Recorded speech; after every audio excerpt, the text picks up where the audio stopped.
The great assembly hall of the Galactic Council stretched across 12 kilometers of polished crystal and living metal. Representatives from 800 civilizations sat in their designated atmospheric pods, each environment carefully controlled to accommodate species that had evolved under different suns, different gravities, different chemical compositions. The air itself was a carefully maintained mixture that could sustain the majority of oxygen-breathing species, while specialized filters and breathing apparatus handled the rest. Ambassador Zekthor of the hegemony raised his four arms in the traditional gesture of urgent address. His crystalline exoskeleton caught the light from the Council's artificial star, casting rainbow patterns across the nearby delegates. The hegemony had held a seat on the Council for over 3,000 standard years, their empire spanning 47 systems and controlling some of the most advanced military technology in known space. Esteemed colleagues, Zekthor's voice resonated through the universal translators, each delegate hearing his words in their native tongue. We face an unprecedented crisis. The Devourers have broken through our outer defensive perimeter. 3 systems have already fallen completely. Kepler, 442, Gliese, 667, and, most recently, Wolf, 359. Every living thing consumed, every planet stripped to bedrock. A ripple of fear passed through the assembly. The Devourers were a nightmare made manifest, a hive-minded species that had appeared from beyond the galactic rim 50 years ago. They consumed biomass not for sustenance, but to fuel their exponential reproduction. Each world they consumed could birth a billion more of their kind. They had already devoured 6 minor civilizations completely, leaving behind only empty, dead worlds. The defensive fleets of the Zandari Republic and the Thorian Commonwealth have been completely destroyed, continued Zekthor. Combined, they represented nearly 400,000 vessels. The Devourers' numbers appear to be unlimited. Our xenobiologists estimate they now number in the hundreds of trillions. Ambassador Vexala of the Zandari Republic stood from her hover platform, her tentacled form writhing with agitation. The Zandari were one of the oldest spacefaring species, their civilization dating back 15,000 years. They had seen the rise and fall of dozens of galactic powers, but had never encountered anything like the Devourers. The Council must act decisively, she declared, her bioluminescent patches flashing urgent orange. We propose the activation of the Omega Protocol. All member species must contribute their entire military capability to a unified defense force. Every ship, every weapon, every soldier. The mention of the Omega Protocol sent another wave of unease through the assembly. It had only been invoked 3 times in the Council's history, each time facing existential threats to galactic civilization. The last activation had been during the Machine Wars, 800 years ago, when rogue artificial intelligences had threatened to convert all organic life into computational substrate. The mathematics are sobering, added Coordinator Thesic of the Central Planning Authority.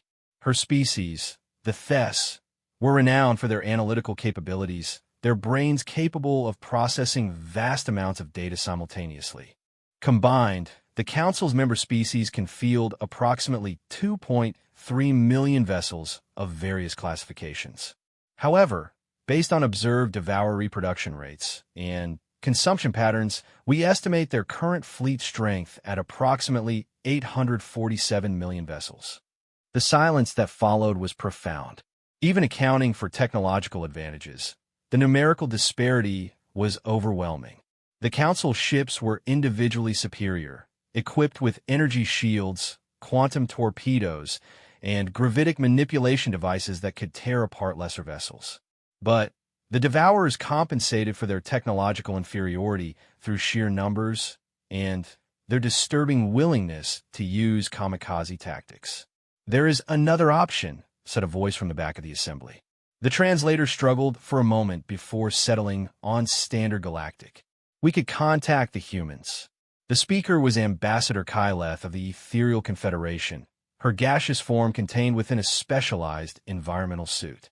The Ethereals were among the newest members of the Council, having achieved faster-than-light travel only 600 years ago. They were known for their unconventional perspectives and their willingness to consider options that others might dismiss. The humans? Zekthor's voice carried a note of dismissal. The Council has had minimal contact with that species. They've only achieved interstellar flight within the last 100 of their years. Their technology is primitive, their military experience limited to conflicts within their own solar system. Perhaps, Kyleth replied, her form shimmering within her containment suit. But they are unique among known species. Our xenopsychologists have studied their transmissions, their cultural outputs, their historical records. They're the only species we have encountered that has never been conquered by another. In their entire evolutionary history, they have been apex predators. They've never faced a threat like the Devourers, interjected Ambassador Mordun of the warrior clans, his scarred hide bearing the marks of countless battles. His species have been the Council's primary military force for generations, their natural aggression and combat instincts making them formidable soldiers. No species has. The Devourers are unlike anything in the galactic fossil record. True, agreed Kyleth. But consider their historical response to existential threats. When their homeworld was threatened by asteroid impacts, they developed technology to deflect them. When they faced global climate change, they engineered solutions. When they encountered resource scarcity, they learned to extract materials from asteroids and moons. They have never retreated from a challenge. The debate continued for hours. Some delegates argued that contacting humanity was a waste of precious time. Others pointed out that Earth was far from the Devourer advance, tucked away in an unremarkable spiral arm of the galaxy. What could they possibly contribute? Finally, Prime Coordinator Velturun called for order. His species, the Vel, had been the Council's administrators for over 2 millennia, their natural diplomatic instincts and remarkable memory making them ideal arbitrators. The proposal has merit, despite its unconventional nature. Humanity represents an unknown variable in our calculations. Given the severity of our situation, we cannot afford to ignore any potential asset. Their military technology is centuries behind our standard, protested Zekthor. Their ships are crude chemical rockets and primitive fusion drives. Their weapons are kinetic projectiles and early-generation energy beams. What possible contribution could they make against an enemy that has already defeated our most advanced fleets? Unknown variables have changed the course of galactic history before, replied Velen. The synthetic rebellion was ended not by superior firepower, but by the discovery of a previously unknown quantum frequency that disrupted artificial consciousness matrices. The plague wars were won not through advanced medicine, but by a primitive algae from a backwater world that proved immune to the bioweapon. The final vote was closer than anyone had expected. 412 delegates voted in favor of contacting humanity, 388 voted against. It was enough. Ambassador Kyleth volunteered to lead the diplomatic mission to Earth. Her ship, the Resonance Cascade, was one of the fastest vessels in the ethereal fleet, capable of crossing galactic distances in a matter of days rather than weeks. She departed within hours of the vote, accompanied by a small team of xenobiologists, linguists, and military advisors. The journey to Earth's solar system took 4 days. As the Resonance Cascade dropped out of hyperspace, Kyleth was struck by how unremarkable the system appeared. A single yellow star, 8 planets, and the usual assortment of asteroids and comets. Long-range sensors detected massive industrial activity throughout the system, particularly concentrated around the 4th planet and in the asteroid belt between the 4th and 5th worlds. Remarkable, commented Dr. Thexander, the mission's xenobiologist. His species had developed advanced scanning technology specifically for studying primitive civilizations. They've established permanent settlements on their moon, multiple space stations in orbit, and what appears to be significant mining operations in their asteroid belt. This level of space-based industry is unprecedented for a species at their technological level. Their population distribution is also unusual, added Linguizarinth, her multiple eyes tracking data streams from the ship's sensors. Approximately 8 billion individuals on their homeworld, but also significant populations on their moon, several space stations, and what appears to be a permanent settlement on the fourth planet. Most species remain confined to their homeworld for centuries after achieving spaceflight. The first challenge was establishing communication. Human radio transmissions have been detected by various galactic civilizations for decades, but the Council had never attempted formal contact. The Resonance Cascade transmitted standard first contact protocols, broadcasting mathematical sequences and basic scientific principles in the hope of establishing peaceful intent. The response came within hours, surprisingly sophisticated for such a young civilization. The humans had apparently been listening to the galaxy for some time and had developed their own first contact protocols. Within a day, a basic translation matrix had been established, allowing for rudimentary communication. The human delegation that met with Kyleth was smaller than expected, only 12 individuals. They arrived in a ship that was indeed primitive by galactic standards, using chemical rockets for propulsion and lacking any form of energy shielding. But there was something about their demeanor that gave the ambassador pause. "Welcome to Sol System," said the human leader, who identified herself as Admiral Sarah Chun of the United Earth Defense Force. She was a compact woman with gray-streaked hair and intense dark eyes that seemed to catalog everything around her. "We've been waiting for someone to make contact for quite some time." "Waiting?" asked Kyleth, her gaseous form shifting curiously within her environmental suit. "You expected first contact? We've been detecting faster-than-light signatures throughout the galaxy for over 50 years, replied Chin matter-of-factly. "We knew there were advanced civilizations out there. We also knew that if they hadn't contacted us, there was probably a reason. Either they had a non-interference policy, or they didn't consider us worth talking to." The humans' directness was refreshing after the elaborate diplomatic protocols of the Council. Kyleth found herself appreciating their efficiency. "Your assessment was largely correct," she admitted. "The Galactic Council generally avoids contact with species that have not achieved a certain level of technological and social development. However, circumstances have changed. We face a threat that requires unconventional solutions." Admiral Chun leaned forward slightly, her expression intensifying. "Tell me about it." Kyleth spent the next several hours explaining the Devourer threat, their consumption patterns, their overwhelming numbers, and the Council's increasingly desperate situation. She showed holographic displays of the devastated worlds, the empty star systems, the massive swarms of enemy vessels that darkened entire solar systems. The humans listened without interruption, occasionally asking technical questions about Devourer capabilities or tactical doctrine. Their questions were surprisingly sophisticated, demonstrating a grasp of three-dimensional warfare and fleet logistics that exceeded their apparent technological level. "So you're asking us to help fight an enemy that outnumbers the combined fleets of 800 advanced civilizations by nearly 400 to 1. Chun asked when the briefing concluded. "I understand it seems hopeless," Kyleth replied. "But the Council believes that fresh perspectives might." "It doesn't seem hopeless," Chun interrupted, a slight smile crossing her face. "It seems interesting." The response was so unexpected that Kyleth's gaseous form actually contracted slightly in surprise. "Interesting? We've been preparing for something like this for decades," Chun explained. "Not specifically hive-minded devourers from beyond the galactic rim, but something. When you're alone in the dark, you learn to expect predators." She gestured to one of her companions, a tall man with cybernetic implants along his skull. "This is General Marcus Rodriguez, head of strategic planning." "Marcus, show them the files." Rodriguez activated a holographic projector that was remarkably advanced for human technology.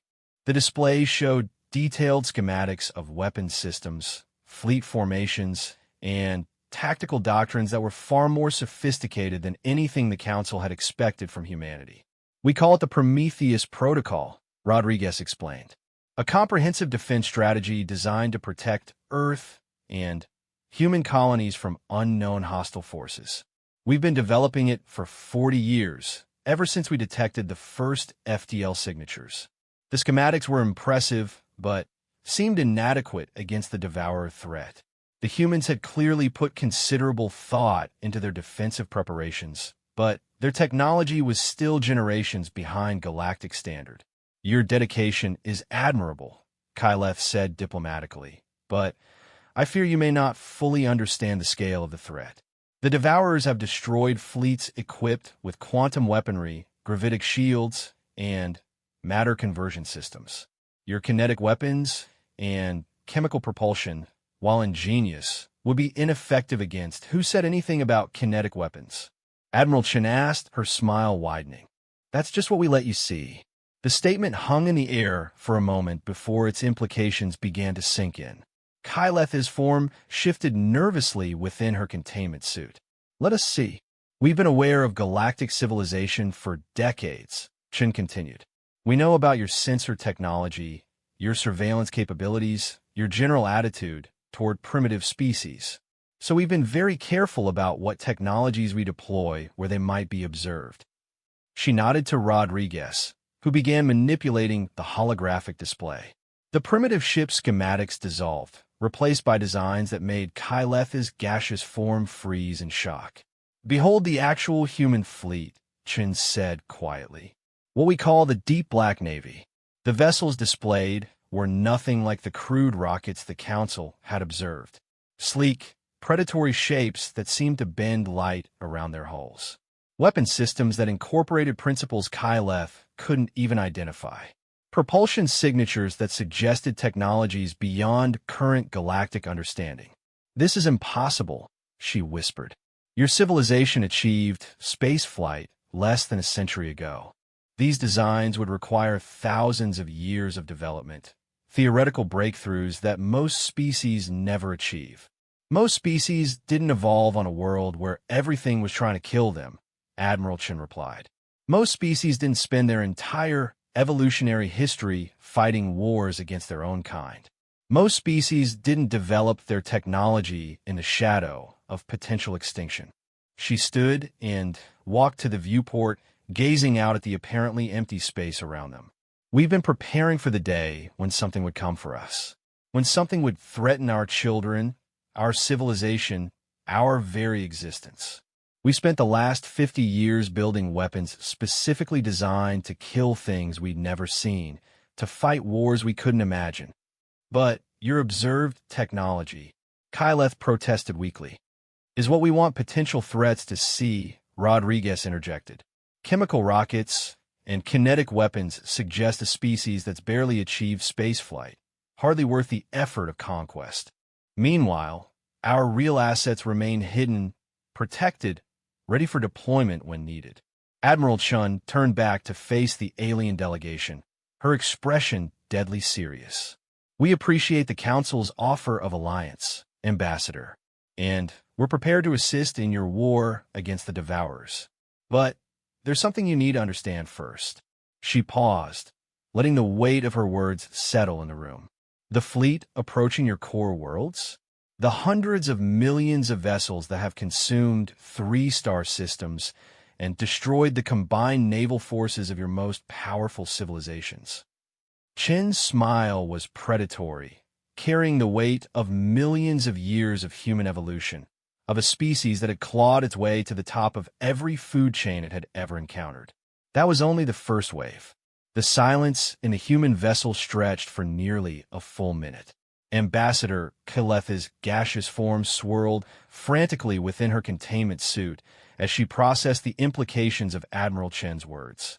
The other members of the diplomatic mission exchanged glances of barely concealed alarm. First wave, Kyleth finally managed to articulate through the translation matrix. You're suggesting that the Devourer force that has already consumed 3-star systems is merely an advance force. Admiral Chen nodded grimly. Our deep space monitoring stations detected the initial Devourer incursion approximately 18 months ago. We've been tracking their movements, analyzing their tactics, studying their reproduction patterns. What you've faced so far is what we classify as a scouting force. General Rodriguez manipulated the holographic display, showing vast swaths of space beyond the galactic rim. Red indicators appeared in the darkness, each representing massive concentrations of Devourer biosignatures. The scale was staggering, indicating forces that dwarfed even the hundreds of millions that had already invaded Council space. Our estimates suggest the main Devourer fleet numbers somewhere in the region of 50 billion vessels. Rodriguez continued matter-of-factly. They're currently positioned approximately 6 months travel time from the galactic perimeter, consuming the remnants of what appears to have been an entire galaxy. Dr. Fexander, the mission's xenobiologist, let out a keening wail that his species used to express existential horror. 50 billion? But that would mean the total biomass consumption required for such numbers would require the complete consumption of every living thing in a galaxy smaller than our own? Yes, Admiral Chen confirmed. Which is exactly what our long-range sensors indicate has occurred. The Andromeda Galaxy, our nearest major neighbor, is now completely lifeless. Every star system stripped, every world reduced to empty rock. The revelation struck the diplomatic team like a physical blow. The Council's greatest fear had been that the current Devourer invasion represented the full extent of their threat. The possibility that it was merely a reconnaissance force had never been seriously considered. "Why didn't you warn the Council?" demanded Kyleth, her form shifting to the angry crimson patterns of her species. "If you knew this threat existed, if you had this information, why did you remain silent?" "Because the Council never asked," Chen replied simply. "In 50 years of detecting your civilizations, not one has ever attempted to establish formal diplomatic contact with humanity. We've been treated as an irrelevant primitive species beneath notice. Why would we volunteer critical intelligence to civilizations that have consistently ignored us?" The logic was sound but deeply unsettling. Kyleth realized that the Council's own xenophobic policies had potentially doomed them all. By dismissing humanity as irrelevant, they had cut themselves off from the one species that might have provided early warning of the true scope of the threat. "The current invasion force serves multiple purposes," Rodriguez continued, advancing the holographic display to show tactical analyses. "Scouting, resource assessment, defensive capability evaluation, and psychological warfare. The Devourers are learning everything about galactic civilizations' military capabilities, resource distribution, and psychological responses to threat." "Psychological warfare?" asked Dr. Fexander, his scanner appendages twitching nervously. "Terror tactics," Admiral Chen explained. "The complete consumption of worlds, the systematic destruction of fleets, the seeming impossibility of victory.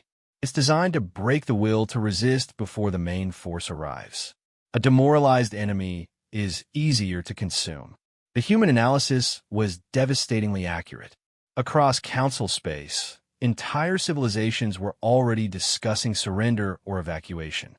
The Omega Protocol mobilization was proceeding slowly, hampered by political infighting and resource disputes.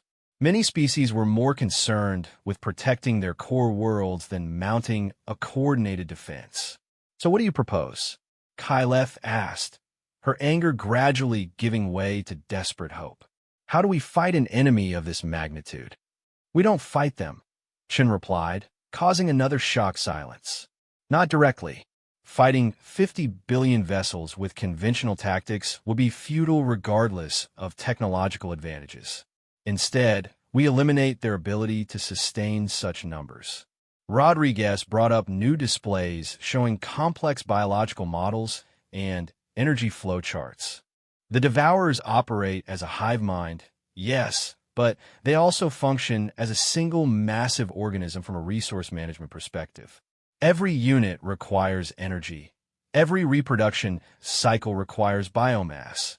Every assault requires coordination. Their strength is also their weakness, Chen continued. 50 billion vessels require an enormous logistical infrastructure. They need constant feeding, constant reproduction, constant coordination. Disrupt any element of that system, and the entire force begins to collapse. The human strategy was audacious in its scope. Rather than engaging the devourer fleets directly, they proposed targeting the species' fundamental biological processes. Strike at their reproduction centers, poison their food supply, disrupt their hive mind communications, and force them into a state of systemic collapse. The plan requires precise coordination and technologies that the Council doesn't currently possess, Admiral Chen admitted. But we've been developing these capabilities for decades. Biological warfare agents designed to target hive mind species, quantum disruption weapons that can sever neural network connections, and delivery systems that can penetrate any defense through stealth rather than firepower. You've been preparing to fight hive mind species specifically? Kyleth asked, amazement creeping into her voice. We've been preparing to fight everything, General Rodriguez answered. Individual threats, collective enemies, artificial intelligences, energy beings, parasitic organisms, symbiotic networks. When you're alone in the dark, you don't prepare for specific monsters. You prepare for every monster you can imagine. The scope of human paranoia was staggering, but it had apparently served them well.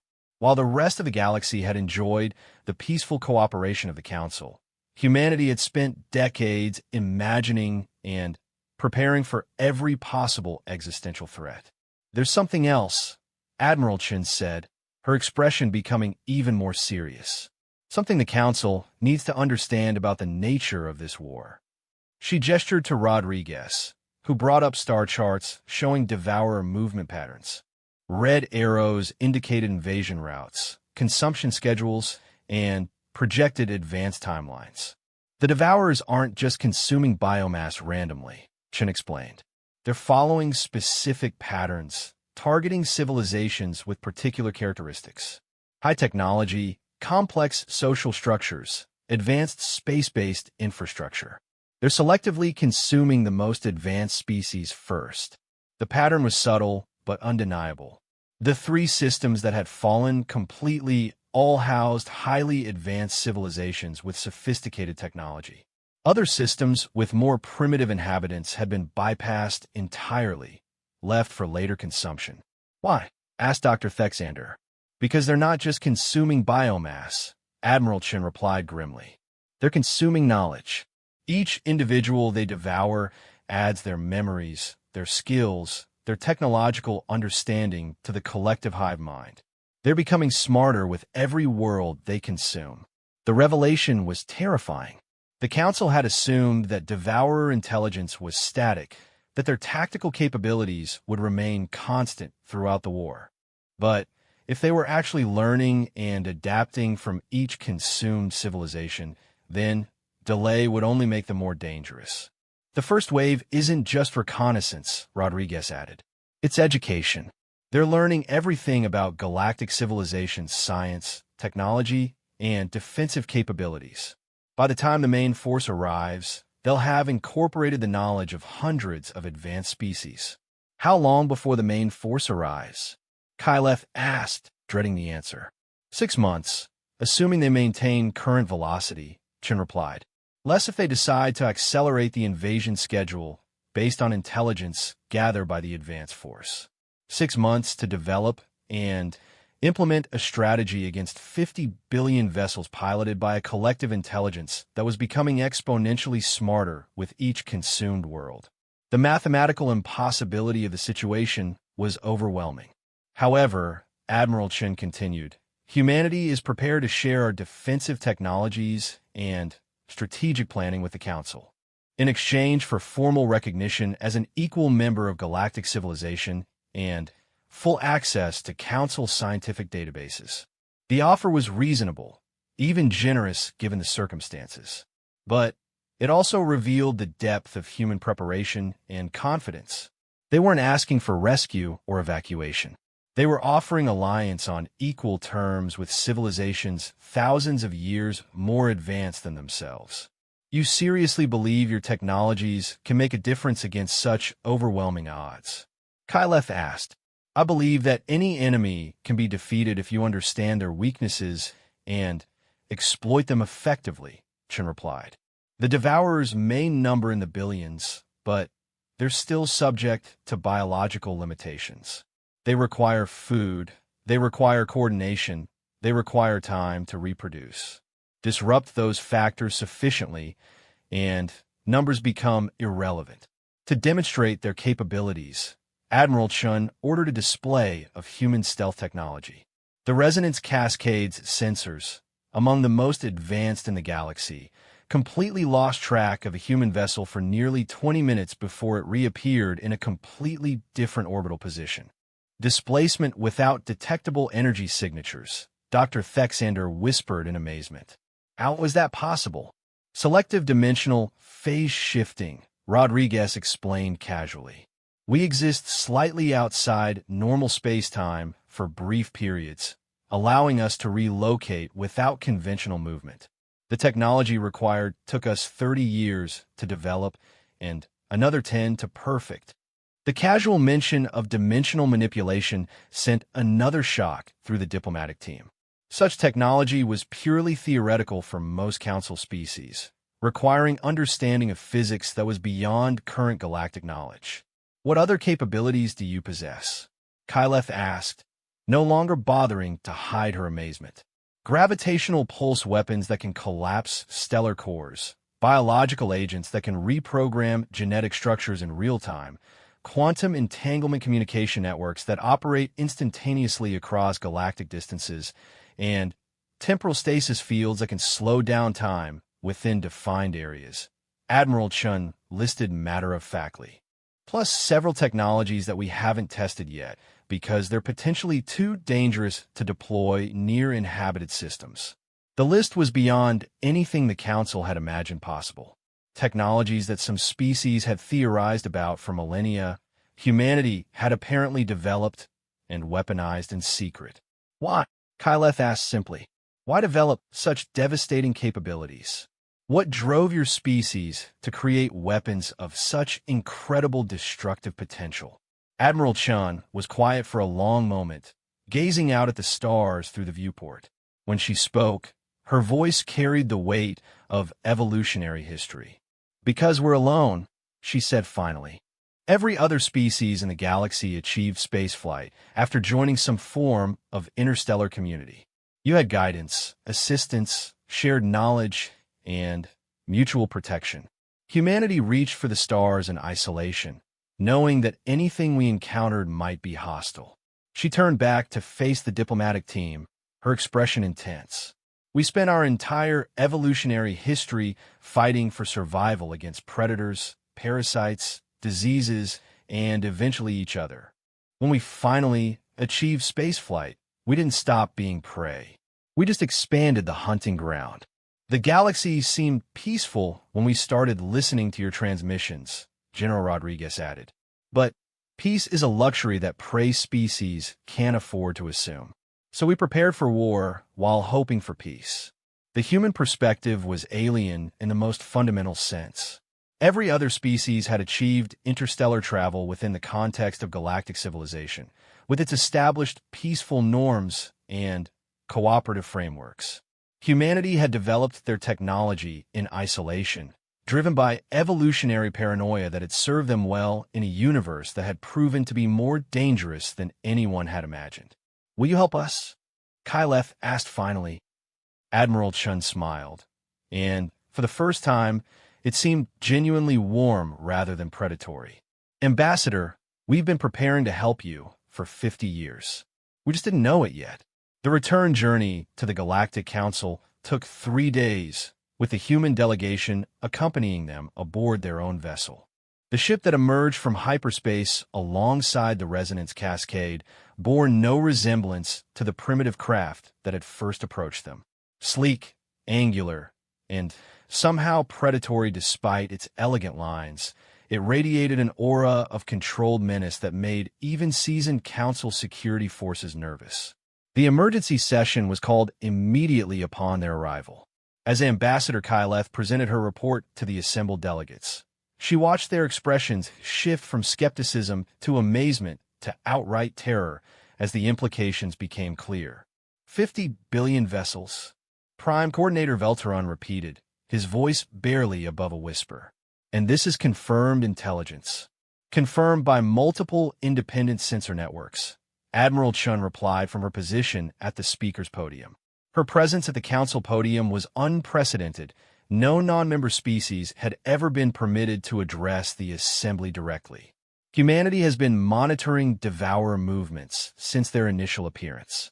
We have detailed tracking data covering their complete consumption of the Andromeda Galaxy and their current positioning for invasion of our galaxy.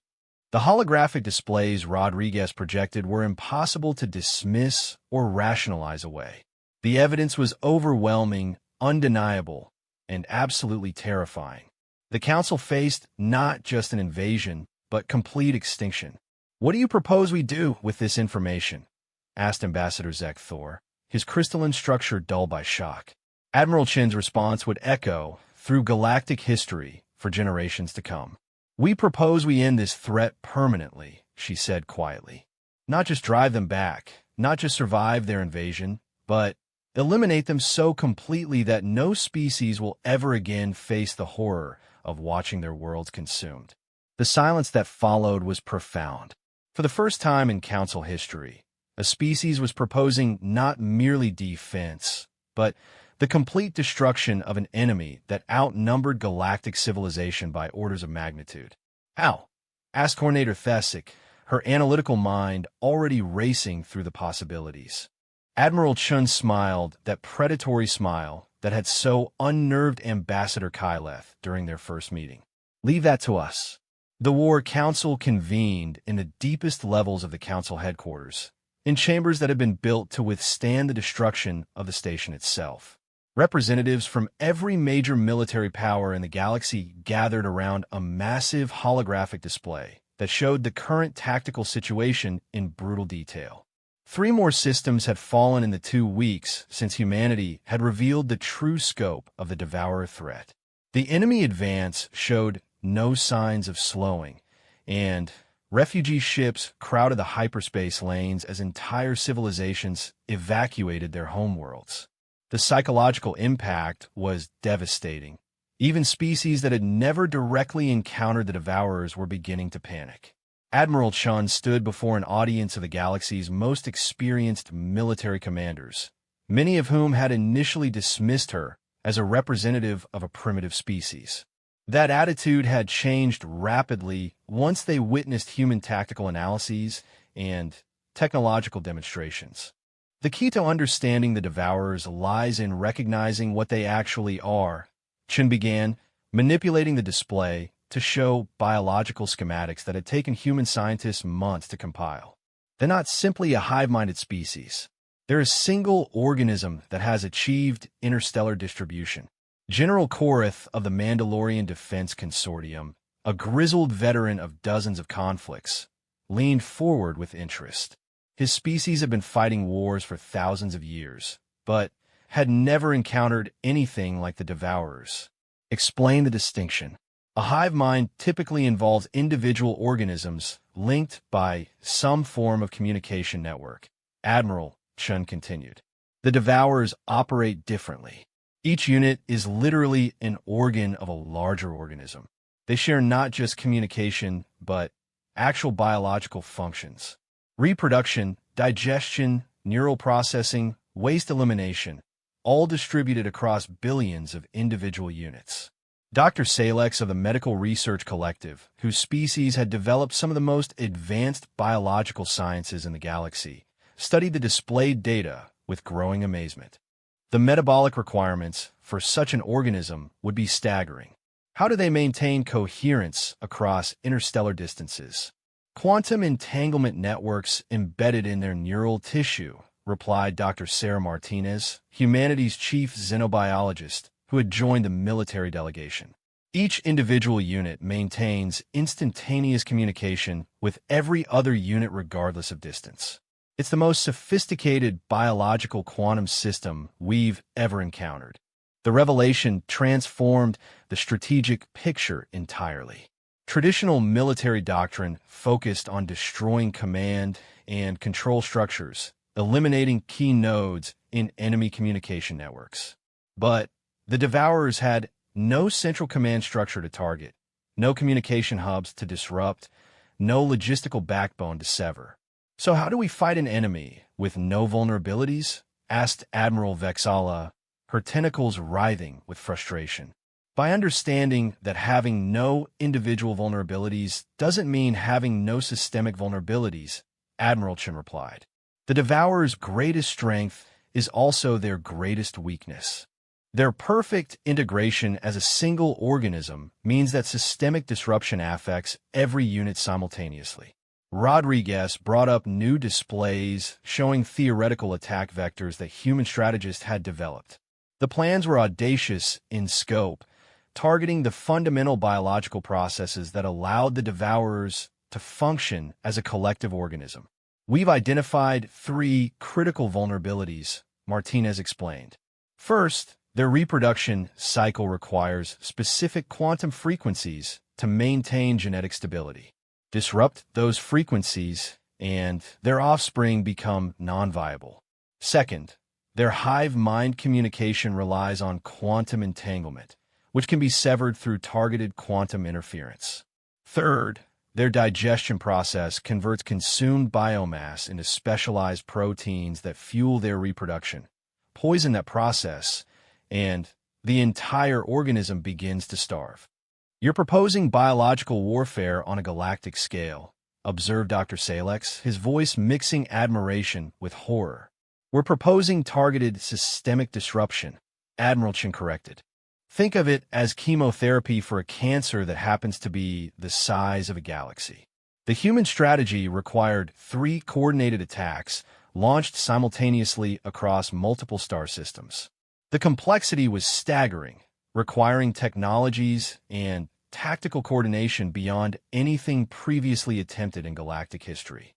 The first strike targets their reproduction centers, Admiral Chan explained, highlighting massive bioships in the Devourer fleet that serve as nurseries for their young. These vessels contain the quantum resonance chambers necessary for genetic stability. Destroy them, and new Devourer units cannot reach maturity. The second strike severs their quantum communication network through deployment of what we term neural static, a form of quantum interference that disrupts entangled particles, Rodriguez continued. This isolates individual units from the collective consciousness, reducing them to basic biological functions without coordination or intelligence. The third strike introduces a genetically targeted bioweapon into their food supply, Martinez added. A synthetic protein that mimics their standard nutritional requirements, but gradually breaks down their metabolic processes from within.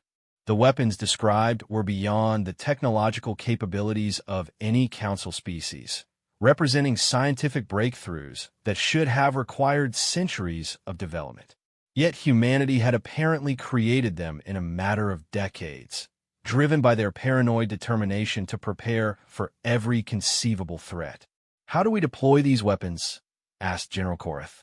The Devourer fleets maintain constant movement patterns, and their defensive formations are impenetrable to conventional assault. We don't assault them directly, Admiral Chen replied. We use their own behavioral patterns against them. The display shifted to show Devourer movement predictions based on months of human observation.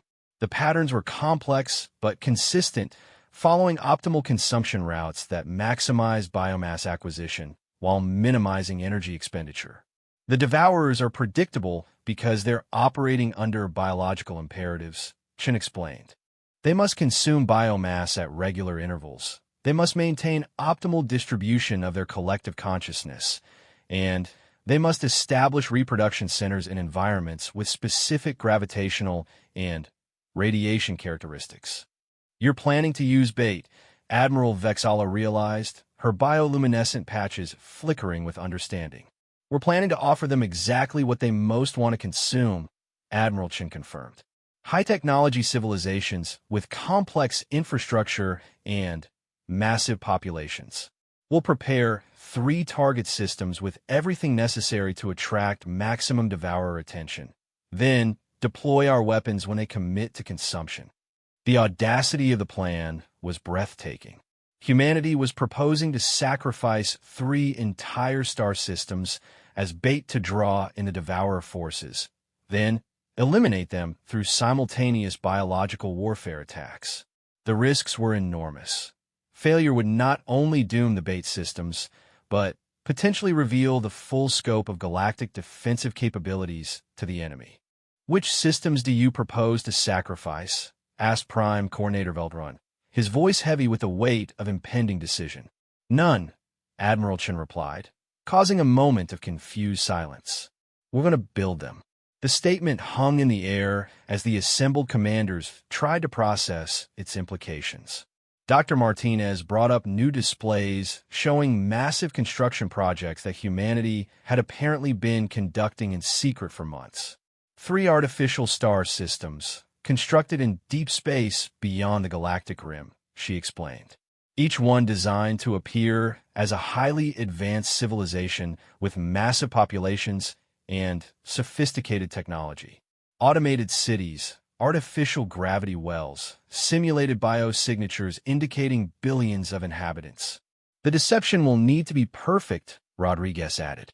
Every sensor reading, every energy signature, every communication pattern must convince the devourers that they're approaching genuine civilizations ripe for consumption. The scale of the deception was staggering. Humanity had apparently been constructing fake star systems specifically designed to attract and trap the devourers, complete down to simulated population centers and artificial ecosystem readings. "How long have you been planning this?" asked General Korath, his voice mixing respect with suspicion. "Since we first detected the devourer advance," Admiral Chin replied. "We began construction of the decoy systems 6 months ago, using automated manufacturing platforms positioned beyond the edge of galactic detection range. And if the deception fails?" asked Coordinator Thesic, her analytical mind already calculating probability matrices. "Then we have backup plans," Admiral Chin said simply. "And backup plans for our backup plans. And contingencies for when those fail too." The human approach to strategic planning was unlike anything in galactic military history. Every scenario had been anticipated, every failure mode analyzed, every possible outcome planned for. It was the product of a species that had spent its entire evolutionary history preparing for disasters that might never come. "We'll need the cooperation of every Council military force," Rodriguez explained, bringing up deployment schedules and resource requirements. "The deception requires massive energy signatures to simulate advanced civilizations. The Council fleets will need to position themselves around the fake systems to generate the necessary sensor readings. You're asking us to position our entire military capability within range of 50 billion enemy vessels," Admiral Vexala pointed out. "We're asking you to position your fleets in the perfect location to observe the complete destruction of the devourer threat," Admiral Chin countered. "Or to retreat safely through pre-positioned hyperspace exit points if the plan fails." The debate continued for hours, covering every aspect of the proposed strategy. Some commanders argued that the risks were too great, that failure would doom galactic civilization. Others pointed out that conventional defensive strategies had already proven inadequate against the devourer advance. Finally, Prime Coordinator Veltarun called for a formal vote. The decision was unanimous. Every military commander present agreed to implement the human strategy. The alternative was certain extinction. Preparations began immediately. Council fleets throughout the galaxy received new orders, repositioning themselves for the greatest military gamble in galactic history. Manufacturing capabilities were redirected to produce the equipment necessary for the massive deception. Scientific institutions worked around the clock to verify human biological warfare theories and adapt them for large-scale deployment. Meanwhile, in the deep space construction zones beyond the galactic rim, automated systems worked tirelessly to complete the 3 artificial star systems that would serve as bait for the Devourer fleets. Each system was a masterpiece of deception, incorporating technologies that most Council species didn't even know existed. System Alpha appeared to be the homeworld of a Type 3 civilization, complete with a Dyson sphere array surrounding its star and massive space habitats housing simulated populations in the trillions. System Beta simulated a collection of highly advanced hive-minded species with biotechnological infrastructure that would appear irresistibly appetizing to the Devourers. System Gamma replicated the characteristics of a transcended species on the verge of achieving energy-based existence, representing the ultimate prize for any consciousness-consuming entity. The deception was perfect in every detail.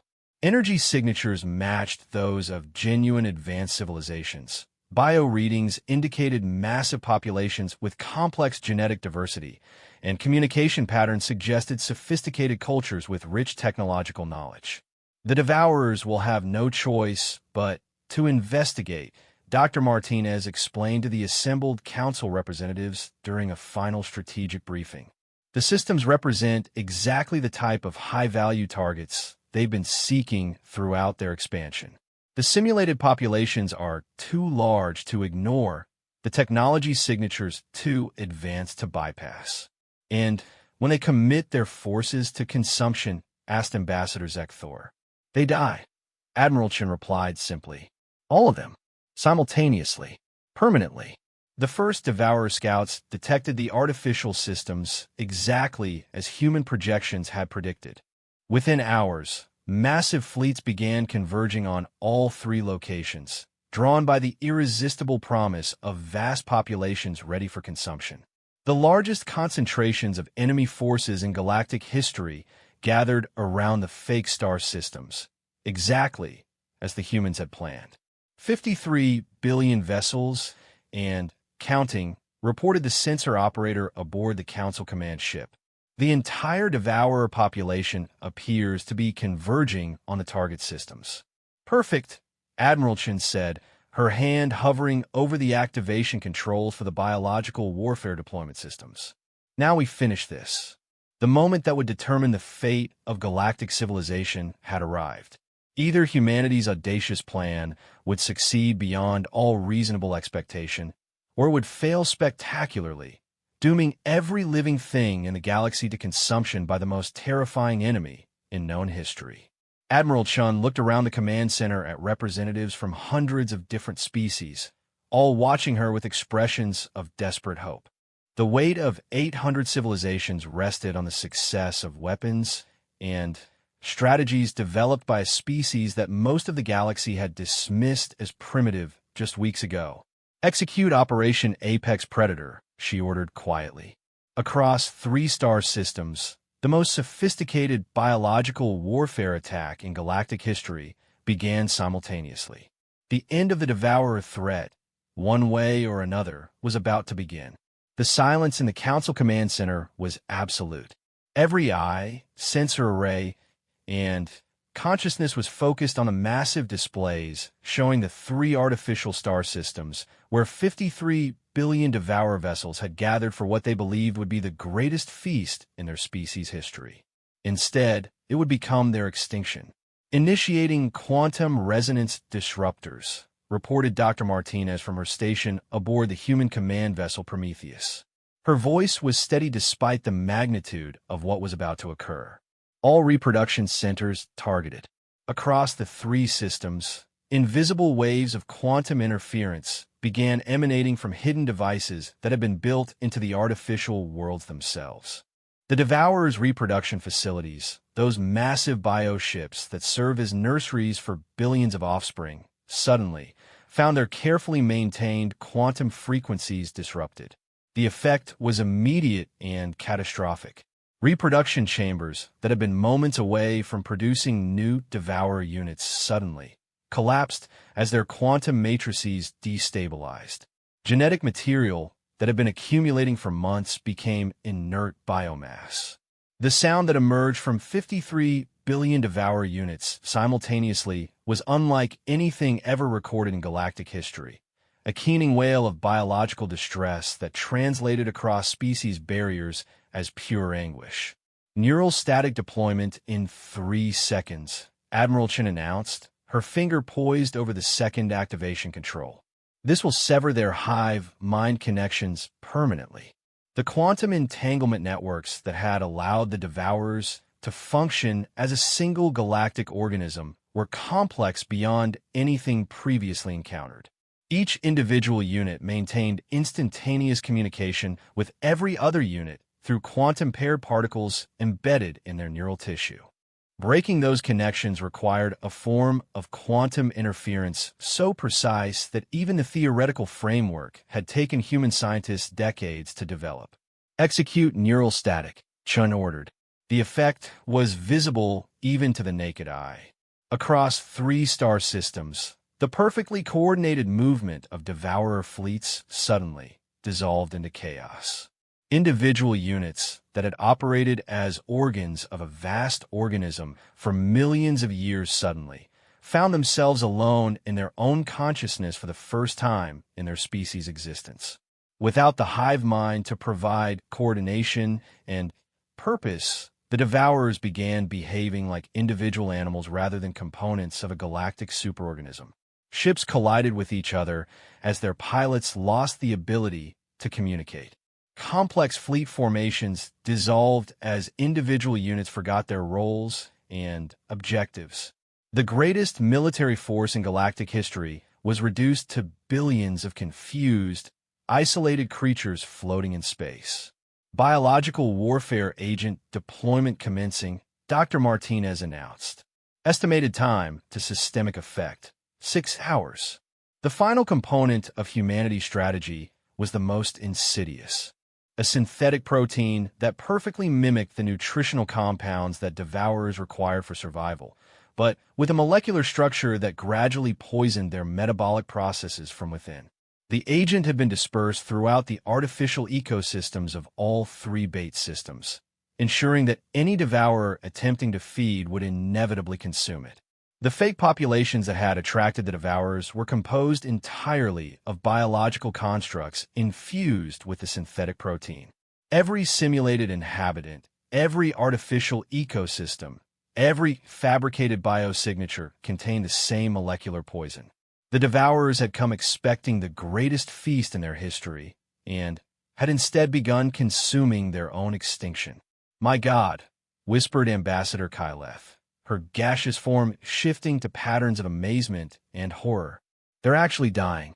The displays showed real-time biological readings from the Devourer fleets. Metabolic rates were dropping across the board as the synthetic protein began interfering with their digestive processes. Units that had already begun feeding on the artificial populations were showing signs of systemic organ failure. The poison was spreading through their shared biological systems, transmitted from unit to unit through the very connections that had once made them invincible. "How long until complete systemic collapse?" asked Prime Coordinator Veldon, his voice barely above a whisper. "Based on our biological models, 18 hours for complete metabolic failure," Dr. Martinez replied. "However, combat effectiveness will be degraded within the next 6 hours as neurological function becomes compromised." The Devourers were trying to retreat, but their damaged hive mind connections made coordinated escape impossible. Individual units attempted to flee the artificial systems, but without proper coordination, many simply wandered aimlessly through space. Others tried to attack the fake worlds in desperate fury, only to consume more of the poisoned biomass and accelerate their own demise. "Remarkable," observed Dr. Salex, studying the biological telemetry with professional fascination. "The synthetic protein is not only toxic to their metabolism, but appears to be replicating within their systems. Each unit that consumes, it becomes a source of infection for other units in their proximity." The weapon was even more effective than its designers had hoped. What had been intended as a direct poisoning agent was functioning more like a highly contagious disease that spread through the Devourers' shared biological systems. The hive mind connections that had made them invincible were now vectors for their own destruction. Admiral Chun called out the sensor operator, excitement creeping into his voice. Long-range sensors are detecting massive devourer die-offs throughout the galaxy. The biological agent appears to be spreading to units that never approached the bait systems. The revelation sent a shock through the command center. The quantum entanglement networks that connected all devourer units meant that the biological weapon was propagating through their entire species instantaneously. Every individual unit throughout the galaxy was beginning to show signs of metabolic breakdown. "How was that possible?" asked General Korath. "Quantum biological transmission," Dr. Martinez explained, her own amazement evident in her voice. "The entangled particles in their neural tissue are carrying the molecular pattern of the synthetic protein directly to every connected unit. We're witnessing the first documented case of quantum-mediated biological warfare." The scope was staggering.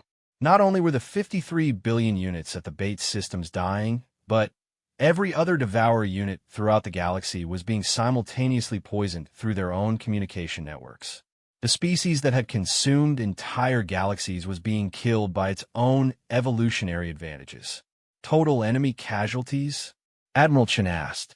Scanning approximately 437 billion individual units showing signs of metabolic collapse, the sensor operator reported. "Wait, that number is increasing rapidly.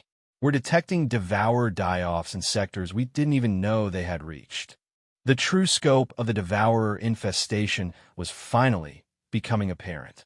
They had spread far beyond the regions of known contact, establishing hidden populations throughout the galaxy's outer rim and dark matter regions.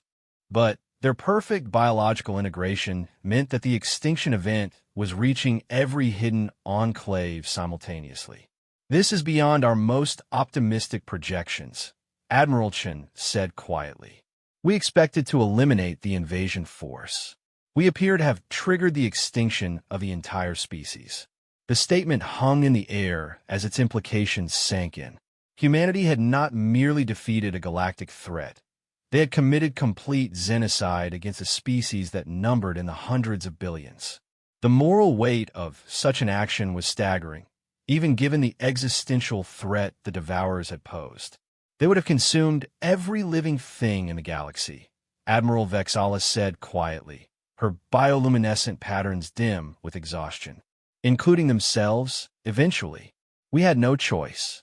"Choice or no choice," Admiral Chen replied. "We'll have to live with what we've done. All of us." Over the following hours, reports continued to pour in from across the galaxy. Devourer units were dying by the billions, their perfectly integrated biological systems turned against them by humanity's quantum biological weapon. Ships that had terrorized entire star systems for months simply went dark as their crews succumbed to metabolic collapse. Worlds that had been under siege suddenly found their attackers dead in space. The aftermath was surreal. Star systems that had been evacuated in panic began receiving all-clear signals. Refugee fleets that had fled their homeworlds received word that it was safe to return. The greatest existential threat in galactic history had been eliminated in less than 24 hours. Final casualty report announced the sensor operator 12 hours later. "We're detecting no living devourer biosignatures anywhere within our scanning range. The species appears to be completely extinct." The silence that followed was different from the tense quiet that had preceded the operation. This was the profound stillness of beings trying to comprehend that they had witnessed the end of a billion-year evolutionary process. "What happens now?" asked Ambassador Kyleth finally. Admiral Chun looked around the command center at the representatives of 800 civilizations, all of whom were staring at her with expressions mixing gratitude, fear, and profound respect. The balance of power in the galaxy had shifted permanently. Humanity was no longer a primitive species to be dismissed. They were the civilization that had saved galactic life itself. "Now we clean up," Admiral Chen replied simply. "There are billions of dead devourer vessels scattered throughout the galaxy.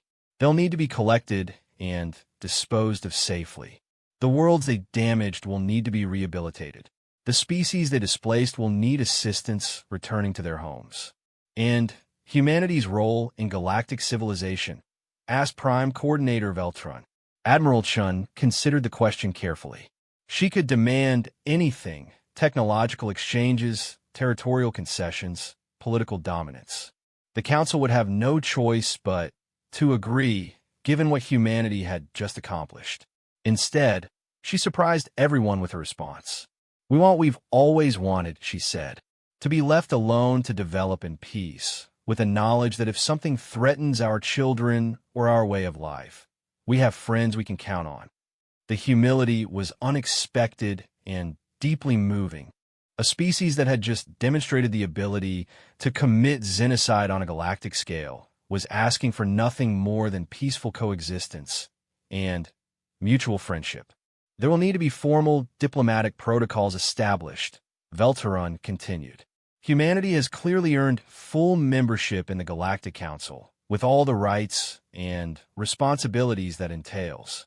"We accept," Admiral Chin replied, "with the understanding that our primary responsibility will always be the protection of galactic civilization against external threats." The offer was both generous and ominous. Humanity was volunteering to serve as the galaxy's guardian against future existential threats, but they were also making it clear that they possessed the capability to eliminate any threat completely if necessary. "What other threats do you anticipate?" asked Coordinator Thesic, her analytical mind already considering future scenarios. Admiral Chen's smile returned, carrying that familiar edge of predatory confidence. "Unknown threats from beyond the galactic boundary. Rogue artificial intelligences. Time-traveling conquest forces. Reality-altering parasites. Dimension-hopping predators. Take your pick. We've been preparing for all of them." The casual mention of theoretical threats that most species had never even considered sent another chill through the assembled representatives. Humanity's paranoid preparation hadn't ended with the Devourers. They were already anticipating the next impossible enemy. "For now, though," Admiral Chun continued, her expression becoming more relaxed, "we're looking forward to peaceful cooperation with our new galactic neighbors. There's a lot we can learn from each other." The weeks that followed saw the most rapid diplomatic, technological, and cultural exchange in galactic history. Humanity shared selected defensive technologies with Council species, while gaining access to scientific knowledge that accelerated their development by centuries. The artificial star systems that had served as bait were converted into research facilities where joint projects pushed the boundaries of known science. But the most significant change was psychological. The galaxy was no longer a peaceful community of cooperative civilizations. It had been forcibly reminded that the universe contained threats that could end everything, and that survival sometimes required weapons and tactics that crossed every moral boundary. Humanity had saved galactic civilization, but they had also changed it forever. Every species now knew that somewhere in the dark spaces between the stars, humans were watching and preparing for the next impossible threat. Most found this knowledge comforting. Some found it terrifying. In the depths of human military installations that officially didn't exist, work continued on weapons systems designed to fight enemies that had never been encountered.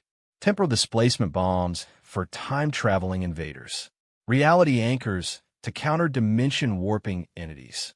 Consciousness firewalls to protect against mind-controlling parasites. Soul-targeting bioweapons to eliminate energy beings. Admiral Chen stood in one such facility, reviewing reports on the latest developments in impossible weapon systems. Her aide, a young officer who had joined the military after the Devourer War, approached with the latest intelligence briefings. "Ma'am, long-range sensors have detected anomalous quantum fluctuations near the galactic core," he reported. "The patterns don't match any known natural phenomena." Admiral Chun accepted the report without surprise. She had been expecting this for months. The universe was vast and full of predators, and humanity's successful defense against the Devourers would inevitably attract attention from other threats. "Classification level?" she asked, Preliminary analysis suggests a potential reality manipulation entity of unknown origin and capability, the aide replied. Estimated threat level beyond current assessment parameters. Admiral Chun nodded calmly and activated the communication system that connected her to every human military installation in the galaxy. The message she sent was brief and simple. Unknown reality class threat detected. Initiate Pandora protocols. All units report readiness status for impossible warfare deployment. The responses came back within minutes from facilities that supposedly didn't exist, equipped with weapons that theoretically couldn't function, staffed by soldiers trained to fight enemies that had never been imagined. Humanity was ready.